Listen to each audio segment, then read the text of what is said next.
নির্বাচনের 2 মাস আগে তফসিল ঘোষণা করা হবে বলে জানিয়েছেন প্রধান নির্বাচন কমিশনার এম নাসির উদ্দিন। আগামী জাতীয় সংসদ নির্বাচনে আয়নার মতো পরিষ্কার রাখতে চায় নির্বাচন কমিশন বলেও মন্তব্য করেন তিনি।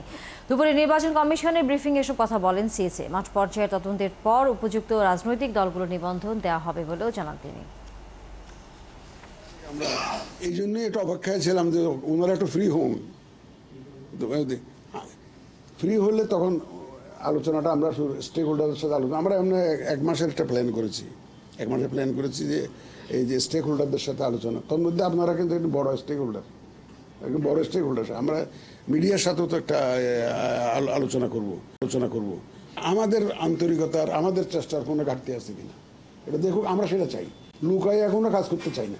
ভোটার লিস্টে হয়ে যাচ্ছে আমাদের প্রকিউরমেন্ট, আমরা এমনি টার্গেট করেছি বাই সেপ্টেম্বর ইনশাল্লাহ শেষ করে ফেলতে পারবো। টেন্ডার হয়ে গেছে, সব কিছু হয়ে গেছে। একটা আইটেম বোধহয় আমাদের এই টেন্ডারে যেতে হয়েছে, এটা হয়ে যাবে, কোনো অসুবিধা নেই।